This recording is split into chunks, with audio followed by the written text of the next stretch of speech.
Kasih karunia menyertai kamu dan damai sejahtera dari Allah Bapa kita dan dari Tuhan Yesus Kristus. Amin. Shalom. Bapak, Ibu, saudara-saudara yang terkasih di dalam Kristus Yesus.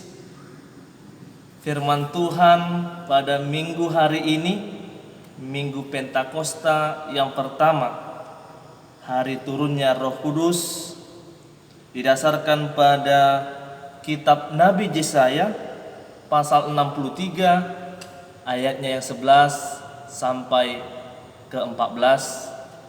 Demikianlah firman Tuhan. Lalu teringatlah mereka kepada zaman dahulu kala, zaman Musa hambanya itu. Di manakah dia yang membawa mereka naik dari laut bersama-sama dengan penggembala kambing dombanya?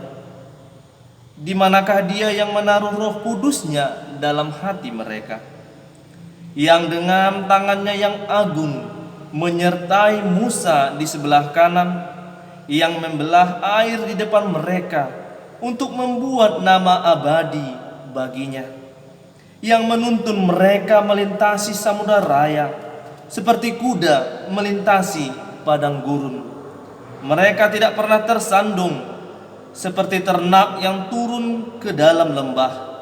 Roh Tuhan membawa mereka ke tempat perhentian. Demikianlah engkau memimpin umatmu untuk membuat nama yang agung bagimu. Demikianlah firman Tuhan.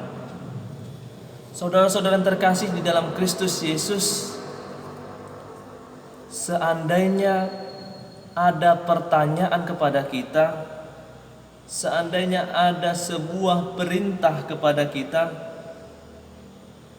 coba tuliskan dalam satu buku yang sangat tebal.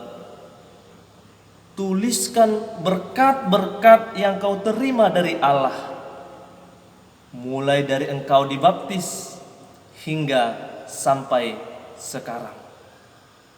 Saya rasa buku setebal apapun, buku sebesar apapun tidak bisa memuat semua berkat-berkat Tuhan yang luar biasa di dalam kehidupan kita pribadi lepas pribadi.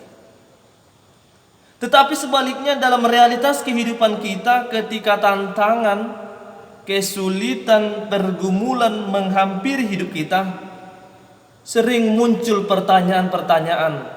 Kita sering bertanya, mengatakan, di manakah Tuhan? Di manakah Tuhan? Apakah Roh Tuhan masih diam di antara kita?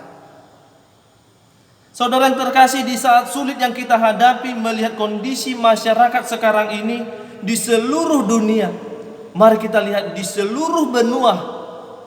Di benua Afrika persoalan pengungsian di mana-mana, perang dagang antara Amerika dan Cina, demonstrasi di mana-mana, bahkan sampai sekarang kita masih takut atas ancaman wabah penyakit virus corona. Saudara yang terkasih di dalam Kristus Yesus, firman Tuhan melalui Yesaya dalam perikop ini yang kita telah dengarkan bersama-sama juga berbicara tentang itu. Ketika Yesaya melihat problem dari masyarakat, dari bangsa Israel, umat pilihan Tuhan yang penuh dengan kesulitan.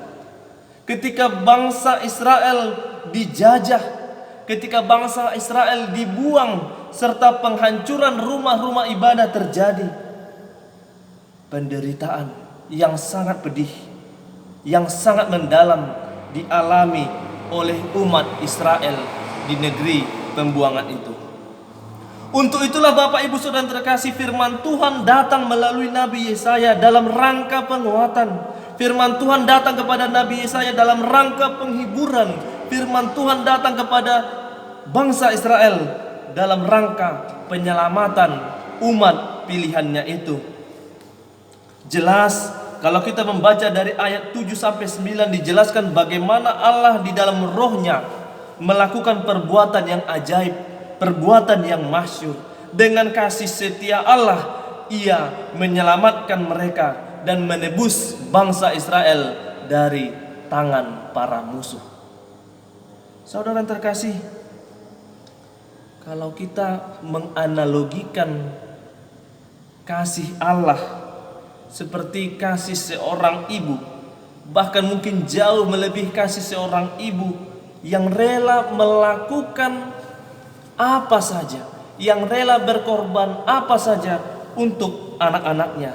Demikianlah Allah melakukan apa saja, mujizat-mujizat demi keselamatan bangsa pilihannya. Sama seperti pertanyaan pertama awal dari khotbah ini, Yesaya memberi semangat, Yesaya memberi pemulihan kepada bangsa itu. Ketika kita ditanyakan, mari kita mengingat berkat-berkat Tuhan.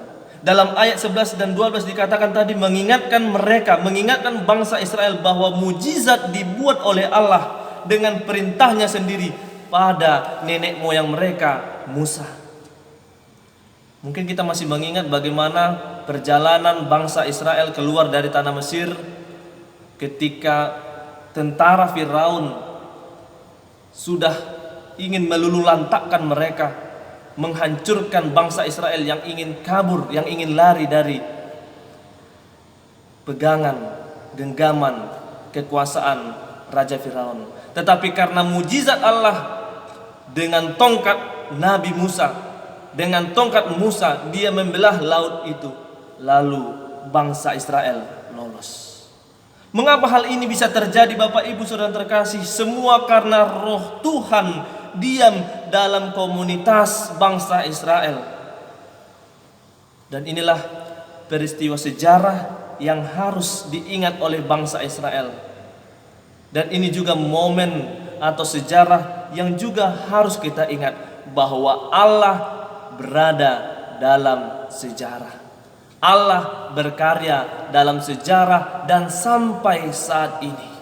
Allah yang berkarya untuk umat Israel, dialah Allah yang berkarya untuk kehidupan kita. Mari kita mengingat kembali, diingatkan kembali oleh perikop ini bahwa yang pertama, ternyata kasih Allah jauh lebih besar melebihi pergumulan kita. Kasih Allah jauh lebih besar melebihi pergumulan hidup kita.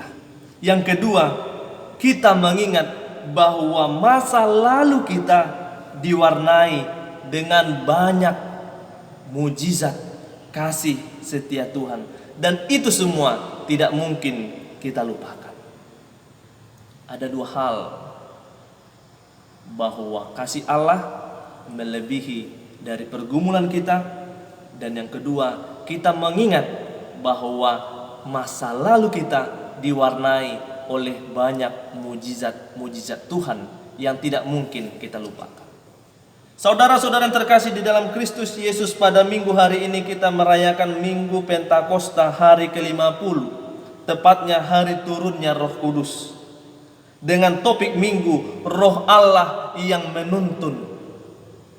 Ungkapan ini merupakan inti dari ayat yang terakhir, bahwa Roh Allah membawa mereka, membawa bangsa Israel, membawa umat pilihan itu ke tempat perhentian. Demikian juga kita orang percaya, terkhusus pada minggu ini ketika khotbah ini disampaikan khusus pada kaum ibu. Kaum ibu harus yakin dan percaya bahwa hanya Roh Tuhanlah yang sanggup memimpin kaum ibu untuk mengarungi kehidupannya.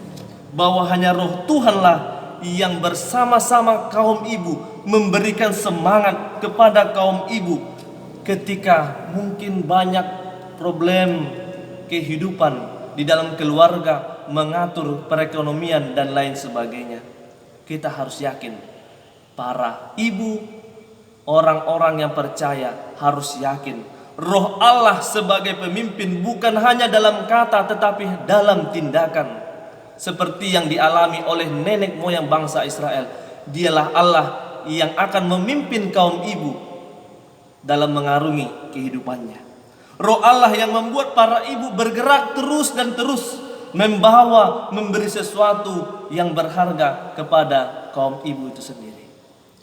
Untuk itu, mari firman ini mengajak orang-orang percaya, terkhusus kaum ibu, pada Minggu Pentakosta ini, yang memberi kita semangat, yang mengobarkan gerakan kita untuk tetap teguh iman dalam percaya kepada Yesus. Ketika kita menghadapi kesulitan, menghadapi pergumulan yang berat dalam kehidupan kita, mari kita yakin bahwa dengan roh Tuhan yang dicurahkannya kepada kita, kita mampu untuk selalu kuat menghadapi kehidupan ini, dan iman kita selalu diteguhkan percaya kepadanya.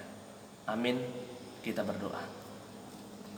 Ya Tuhan Allah, kami bersyukur atas kasih-Mu yang melimpah dalam kehidupan kami. Kami juga bersyukur atas firman-Mu. Kami juga bersyukur atas pencurahan Roh Kudus-Mu yang memimpin kami, yang menggerakkan kami, memberi kami semangat dalam menjalani kehidupan ini. Terkhusus ya Tuhan, para ibu, orang-orang percaya, agar Tuhan yang selalu memimpin mereka di setiap problem kehidupan yang mereka hadapi.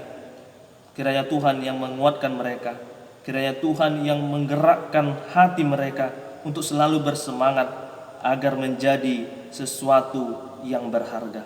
Tuhan, ampuni kami akan kesalahan kami. Di dalam Kristus Yesus kami berdoa. Amin.